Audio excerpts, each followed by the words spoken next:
Welcome to the Ajaya Bharat.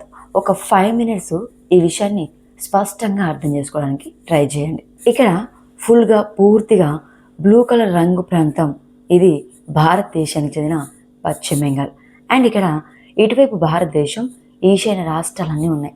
ఈరోజు ఈ ప్రాంతాన్ని మీరు అబ్జర్వ్ చేసి చూస్తే ఈ బ్లూ కలర్తో ఒక రకమైన వంతెనలాగా ఏర్పడి మీకు కనిపిస్తుంది.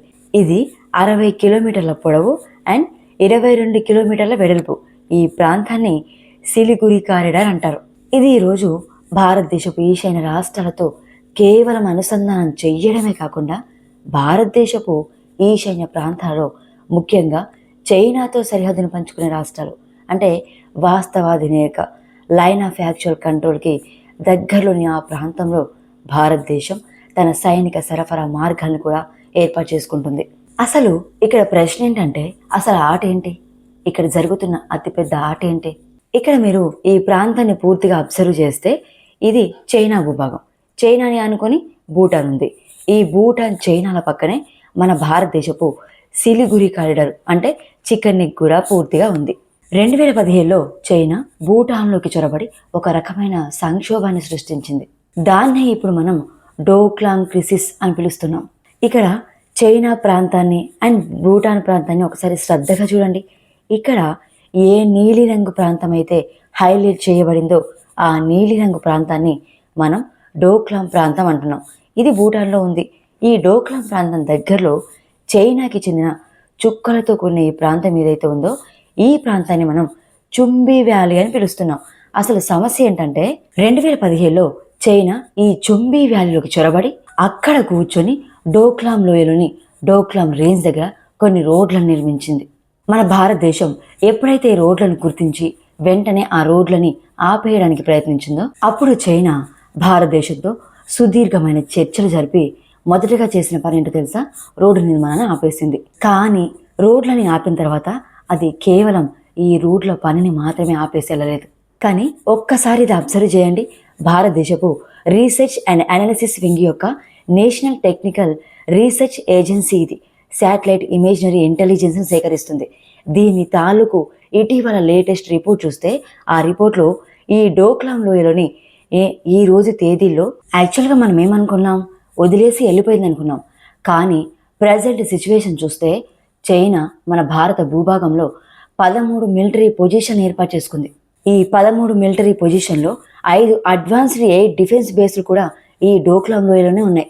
ఇక్కడే 5 హెలిప్యాడ్లు 3 ఎయిర్ బేస్లు కూడా ఉన్నాయి. సో ఈ విషయాన్ని మనం అంత ఈజీగా తీసుకోవద్దు. ఈ డోక్లాం లోయలో ఏర్పాటు చేసిన ఈ 13 మిలిటరీ పొజిషన్లు చాలా చాలా ముఖ్యమైనవి. ఎందుకంటే మీరు క్లియర్గా అబ్జర్వ్ చేసి చూస్తే చుంబీ వ్యాలీ నుండి ఈ డోక్లాం లోయ ద్వారా చైనా మొదటిగా సిలిగురి కారిడార్ పైన కన్నేసి కూర్చుంది. ఇప్పుడు ఈ ప్రశ్న ఏంటంటే చైనాకి ఈ సిలిగురి కారిడార్ పైన కన్నేయాల్సిన అవసరం ఏంటి?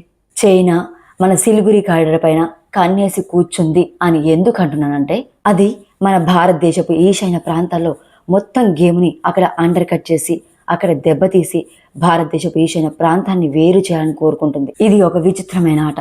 ఈ ఆటని అర్థం చేసుకోవడం అంత ఈజీ కాదు. మన డోక్లాం లోయలో చైనా ఆడుతున్న ఈ ఆటని అర్థం చేసుకోవాలంటే మీరు ముఖ్యంగా ఒక వ్యక్తిని అర్థం చేసుకోవాలి. ఆయన ఒక జియో పొలిటికల్ అనలిస్ట్. ఆయన పేరు హాప్ఫోర్డ్ మ్యాక్కిండర్.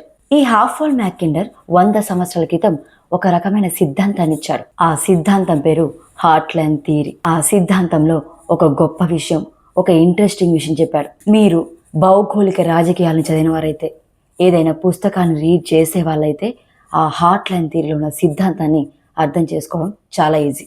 ఆ ఆటను మీరు అర్థం చేసుకుంటే చైనా అక్కడ ఏం చేస్తుందో మీకు పూర్తిగా అర్థమవుతుంది.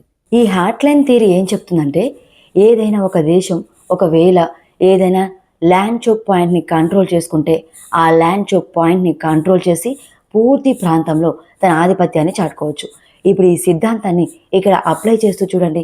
ఇదే ల్యాండ్ చోక్ పాయింట్ ఈరోజు మనం చెప్పుకున్నట్టుగా మ్యారిటైమ్ లెవెల్లో సముద్ర లెవెల్లో చోక్ పాయింట్లు ఉంటాయి. దీన్ని చోక్ పాయింట్ అంటారు. ఎందుకంటే ఒకవేళ చైనా ఈ ప్రాంతాన్ని దిగ్బంధించి నిలిపేస్తే అందరికంటే ముందు నిస్సందేహంగా భారతదేశపు ఈశాన్య ప్రాంతం మొత్తం భారతదేశం నుండి పూర్తిగా కట్ అయిపోతుంది. కానీ చైనా ఆట అది కాదు. చైనా ఆట ఏంటంటే ఇక్కడ ఈ చోక్ పాయింట్ దగ్గర తన ఆధిపత్యాన్ని చాటుకోవడం. ఆ తర్వాత ఈ చోక్ పాయింట్ ద్వారా తన పూర్తి ప్రాంతం పైన తన ప్రభావాన్ని చూపించడం. ఈ ప్రాంతంలో ఒకవైపు భూటాన్ ఉంది, రెండో వైపు బంగ్లాదేశ్ ఉంది, మూడో వైపు నేపాల్ ఉంది. బంగ్లాదేశ్కి కింద పూర్తిగా సముద్ర ప్రాంతం ఏదైతే ఉందో దాన్ని మనం బే ఆఫ్ బెంగాల్ అని పిలుస్తాం. అండ్ బే ఆఫ్ బెంగాల్ యొక్క ఈ వైపున మయన్మార్ ఉంది. అక్కడ చైనా యొక్క ఉనికి ఆల్రెడీ ఉంది. కాబట్టి మీరు చైనా యొక్క సిలిగురి కారిడార్ కోణాన్ని చూస్తే మొదటగా దాన్ని వివరించడానికి మెక్కిండర్ రాసిన ఈ హార్ట్లైన్ థియరీ ఏం చెప్తుందంటే, ఫస్ట్ చైనా తన ఆధిపత్యాన్ని తన పట్టుని ఈ ప్రాంతంలో సాధించిన తర్వాత Nepal, Bhutan, Bangladesh, Myanmar and bay of బెంగాల్తో కూడిన ఈ ప్రాంతం మొత్తంలో మొదటిది తన ఆధిపత్యాన్ని నెలకొల్పాలని కోరుకుంటుంది. ఇక్కడ ప్రశ్న ఏంటంటే, చైనా ఈ ప్రాంతంలో తన ఆధిపత్యాన్ని ఎందుకు సాధించాలని కోరుకుంటుంది? ఎందుకంటే దానికి 2-3 కారణాలు ఉన్నాయి. మొదటి రీజన్ ఏంటంటే, భారతదేశపు ఈ ప్రాంతంలో చాలా చమురుంది. ఆ చమురుని ఇప్పటి వరకు కూడా మన భారతదేశం ఇంట్రెస్ట్గా కానీ చాలా లోతుగా కానీ గట్టిగా తీయాలనే ప్రయత్నం కానీ ఎప్పుడూ చేయలేదు, దాన్ని పట్టించుకోలేదు. అది మనకి రిజర్వ్ చేయబడే ఆయిల్. చైనాకి ఈ విషయం తెలుసు. ఇప్పుడు చైనా ఏమనుకుంటుంది, భారతదేశపు ఈశాన్య ప్రాంతంలో ఉన్న ఆయిల్ రిజర్వ్ మొత్తాన్ని మనం కాజేయాలి, ఆ ప్రాంతంలో మన ఆధిపత్యాన్ని సాధించాలి. ఇక నెంబర్ 2 ఏంటంటే, ప్రజెంట్ సిచ్యువేషన్లో మన భారతదేశం అంటే 2014 నుండి మన భారతదేశం ఏ విధంగా అయితే దూకుడు స్థాయిలో ఈశాన్య ప్రాంతాల్లో మౌలిక సదుపాయాలు అంటే ఇన్ఫ్రాస్ట్రక్చర్లు, విమానాశ్రయాలు, రైల్వే లైన్లు, సరిహద్దు మౌలిక సదుపాయాలు నిర్మిస్తుంది. దానివల్ల చైనాకి అర్థమవుతున్న విషయం ఏంటంటే, ఇక్కడ పూర్తి సైనిక సరఫరా మార్గాలు భారతదేశం తరపున బలపడుతున్నాయి, పెరుగుతున్నాయి. భారతదేశపు మిలిటరీ సప్లై లైన్లు ఎంతగా బలపడితే అంతగా పెరుగుతాయి. ఈ విషయం చైనాకి చాలా స్పష్టంగా అర్థమైపోయింది. దానివల్ల చైనాకు కూడా చాలా ఇబ్బంది మొదలవుతుంది. ఎందుకంటే అలా చేసి చైనాని దిగ్బంధించవచ్చు, చైనాని మన వైపు రాకుండా మనం అడ్డుకోవచ్చు. ఇక 3వ అతిపెద్ద విషయం ఏంటంటే, ఈరోజు మీకు తెలుసు భారతదేశం, అమెరికా అండ్ ఇతర దేశాలు ఏవైతే వెస్టర్న్ కంట్రీస్ ఉన్నాయో అవన్నీ కూడా ఇండియన్ ఓషన్ అంటే హిందూ మహాసముద్రం నుండి అరేబియా మహాసముద్రం వరకు ఒకవైపు అండ్ బే ఆఫ్ బెంగాల్ వరకు మరోవైపు ఈ ప్రాంతంలో మొదటిది వాళ్ళ ఉనికిని అక్కడ పెంచుకుంటున్నాయి. ఈ విషయం చైనాకి తెలుసు. ఒకవేళ బంగ్లాదేశ్కి కింద ఉన్న ఈ బే ఆఫ్ బెంగాల్ ప్రాంతం ఏదైతే ఉందో ఆ ప్రాంతంలో ఒకవేళ అమెరికా యొక్క ఉనికి రేపు పెరిగితే అప్పుడు చైనాని ఎదుర్కోవడానికి అమెరికాకి ఒక వాటర్ ఫ్రంట్ దొరుకుతుంది. అండ్ ఈరోజు చైనాని ఎదుర్కోవడానికి అమెరికా ఒక వాటర్ లెవెల్ వద్ద ఫ్రంట్ దొరికితే అప్పుడు స్పష్టంగా ఈ ప్రాంతం మొత్తంలో ఆధిపత్యం అమెరికా అండ్ భారతదేశం కలిసి చలాయిస్తాయి. ఇక్కడ ఆట కేవలం ప్రాంతీయ ఆధిపత్యానిదే అని మరోసారి అర్థం చేసుకోండి. అంటే ఏ ప్రాంతంలో అయితే ఎవరి ఆధిపత్యం ఎక్కువగా ఉంటుందో వాళ్ళే ఆ ప్రాంతాన్ని రాజయించగలరు. ఇక్కడ ఆట కేవలం మిలిటరీ లైన్ సప్లై మాత్రమే కట్ చేయడం కాదు. వీటన్నిటితో పాటుగా ఇంకా మనం అబ్జర్వ్ చేస్తే భారతదేశం హిందూ మహాసముద్రంలో మొత్తం తన ఆధిపత్యాన్ని ఎలా చలాయిస్తుందో, అండ్ మన దేశం, మన భారతదేశం మ్యారిసెస్ నుండి ఇతర ద్వీప దేశాలన్నిటి వరకు తన నౌకదళ ఆధునీకరణ ఏ విధంగా అయితే దూకుడు స్థాయిలో చేస్తుందో చైనాకి ఈ విషయం బాగా తెలుసు. ఏంటంటే భారతదేశం కూడా హిందూ మహాసముద్రంలో అరేబియా సముద్రం నుండి బే ఆఫ్ బెంగాల్ వరకు ఈ పూర్తి ప్రాంతంలో తన ఆధిపత్యాన్ని చలాయించాలని కోరుకుంటుంది. కానీ ఈ ఆట ఇక్కడితో ఆగదు. ఇంకా అతి ముఖ్యమైన విషయం ఏంటంటే క్వాడ్రిలేటర్ సెక్యూరిటీ. దీన్ని మనం క్వాడ్ అని పిలుస్తాం. ఇండో పసిఫిక్తో పాటుగా ఈరోజు భారతదేశపు తూర్పు తీరంలో అనగా బే ఆఫ్ బెంగాల్ దగ్గర మన వద్ద ఉన్న స్పేస్ బేస్డ్ అసెట్స్, అంతరిక్ష ఆధారిత వనరులు ఉంటాయి కదా, ఏవైతే ఉన్నాయో, అండ్ అదే టైంలో ఈశాన్య ప్రాంతం ద్వారా భారతదేశం ఈరోజు ఆగ్నేయాసియా దేశాలతో అంటే యాక్ట్ ఈస్ట్ పాలసీ కింద మమేకమవుతుంది. అంటే యాక్ట్ ఈస్ట్ పాలసీ కింద అన్ని దేశాలతో ఎంగేజ్ అయ్యే ప్రయత్నం చేస్తుంది. కాబట్టి భారతదేశానికి అన్ని దేశాలతో ప్రాంతీయ ఆట ఎలా ఆడాలో బాగా తెలుసు. కానీ చైనాకేంటి, చైనా ప్రకారం దాని ప్రాంతీయ ఆట అనుకుంటుంది. ఇది ఒక్కసారి శ్రద్ధగా అర్థం చేసుకోండి. మళ్ళీ నొక్కి మరీ చెప్తున్న విషయాన్ని. ఈరోజు భారతదేశం అండ్ చైనా గనక ఈ ప్రాంతాల్లో ఏదైనా పోరాటం చేస్తుంటే ఆ పోరాటం కేవలం ప్రాంతీయ ఆధిపత్యానికే కాకుండా ఈ ప్రాంతం ద్వారా నీటి సరిహద్దులపై ఎవరు ఆధిపత్యాన్ని చలాయిస్తారు. హెల్ఫోల్డ్ మెకిండర్ రాసిన హార్ట్లైన్ థియరీని మర్చిపోకండి. ఇది మీ కళ్ళ ముందే రోజువారీ స్థాయిలో అమలు అవుతూ కనిపిస్తుంది. ఇక్కడ అసలు ప్రశ్న ఏంటంటే, మన భారతదేశం తన ప్రాంతీయ ఆధిపత్యాన్ని చెలాయించడానికి ఇక్కడ ఎలాంటి అడుగులు వేస్తుంది? దాన్ని అర్థం చేసుకోవడానికి ముందుగా ఈ విషయం వినండి ఒకసారి.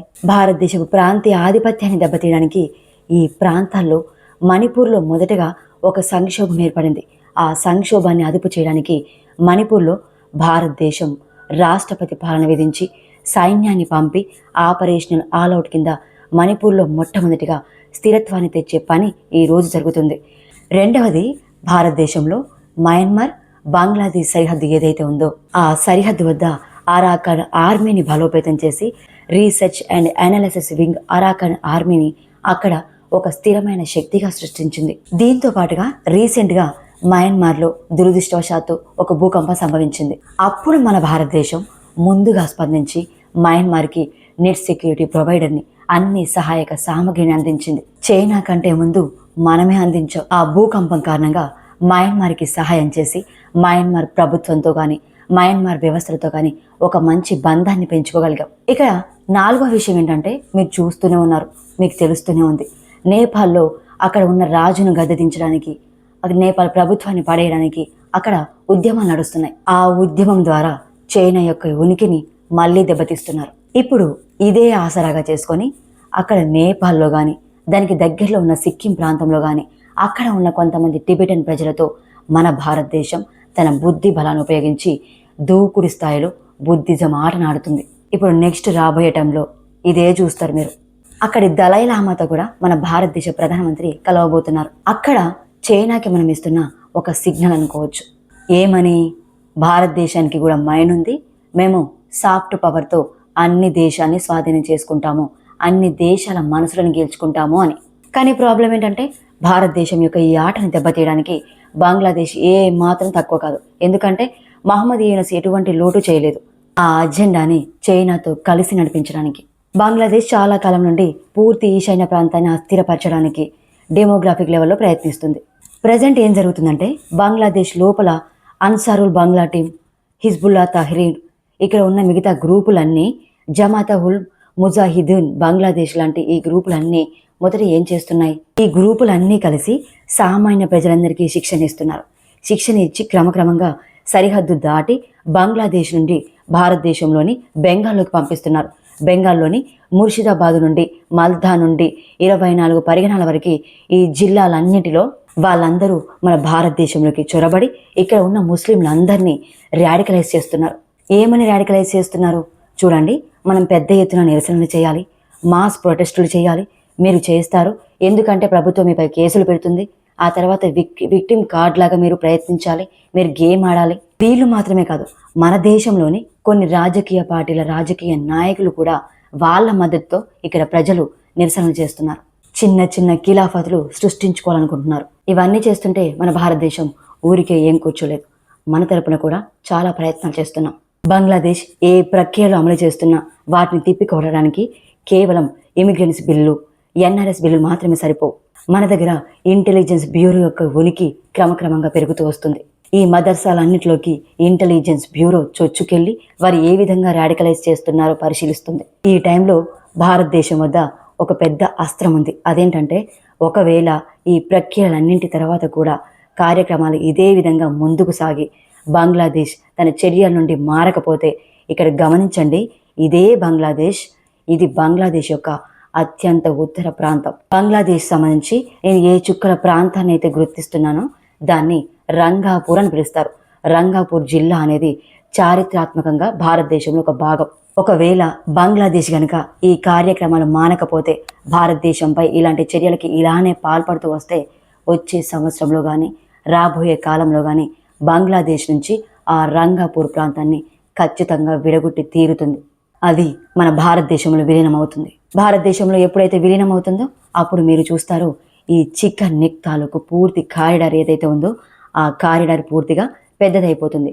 ఎందుకంటే ఈ రంగాపూర్ ప్రాంతం ఒకవేళ భారతదేశ నియంత్రణలోకి వస్తే కనుక ఉత్తర బంగ్లాదేశ్ భాగం అంతమైపోయిన తర్వాత అది భారతదేశంతో విలీనమైనప్పుడు ఈ ప్రాంతంలో భారతదేశం ఒక పెద్ద ఉనికి ఏర్పడుతుంది. అప్పుడు ఆ ప్రాంతంలో మన భారతదేశ సైన్యం యొక్క ఉనికి ఏర్పడితే అప్పుడు మనం చైనాకి ఐబాల్ టు ఐబాల్ ఎదురు నిలబడి చైనాని తిప్పుకొట్టే ప్రయత్నం చేయవచ్చు. ఈ విషయంపై మీరేమనుకుంటున్నారు కామెంట్లో తెలియజేయండి. మీ స్పందన ఏదైనా సరే స్వీకరిస్తాను. నా కష్టానికి మీ చేయూత. దేశ గౌరవాన్ని ప్రపంచ దేశాల్లో ముందుకు తీసుకెళ్లాలంటే ముందు మన దేశ గౌరవం ఏంటో మన దేశ ప్రజలు తెలుసుకోవాలి. దేశానికి సంబంధించి ఇలాంటి మరెన్నో వీడియోలు పెట్టగానే మీ గడప వరకు నోటిఫికేషన్ రావాలి అంటే ఛానల్ని సబ్స్క్రైబ్ చేసుకోండి. జై